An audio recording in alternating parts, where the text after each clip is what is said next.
വയനാട് തുരങ്കപാതയിൽ മണ്ണിടിഞ്ഞ് വരുന്ന ദൃശ്യമാണിത്. വയനാട് കള്ളാടി എന്ന സ്ഥലത്താണ് മണ്ണിടിച്ചിൽ ഉണ്ടായത്. 5 പേരുടെ ജീവൻ നഷ്ടമായി. 6 പേർ ആശുപത്രിയിലാണ്. നിരവധി പേർ മണ്ണിനടിയിലെന്ന് സംശയം. മണ്ണിടിഞ്ഞ് വരുന്നത് കണ്ട് ഓടിയവർക്കൊപ്പം മണ്ണിടിഞ്ഞു വന്നു.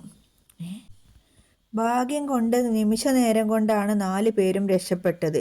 ലോറി ഡ്രൈവറും രക്ഷപ്പെട്ടു. മണ്ണ് വലിച്ചു വരുന്നതിനിടെ ഭാര്യയുടെ കൈയും പിടിച്ച് ഭർത്താവ് ഓടി വരുന്ന ദൃശ്യവും ആ വീഡിയോയിൽ കാണാം.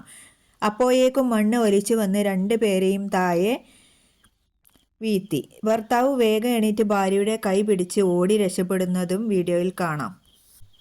ഇപ്പോഴും രക്ഷാപ്രവർത്തനം നടത്തി വരികയാണ്.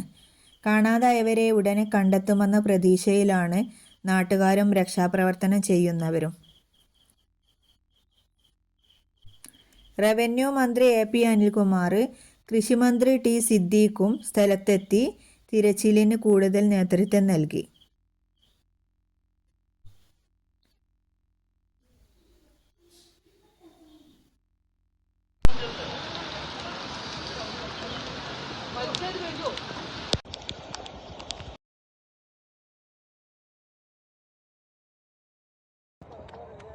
എടാ ഇവിടെ മൊത്തം പൊട്ടിക്കുന്നുണ്ടോ? മീനാശിന്റെ ഇപ്പുറത്ത് ആരും വരില്ലേ, അങ്ങോട്ടുള്ളവരൊക്കെ ശ്രദ്ധിച്ചോ.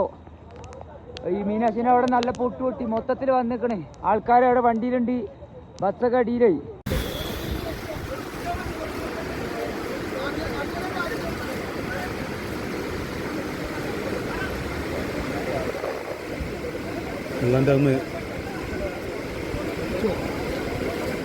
ഇല്ലല്ല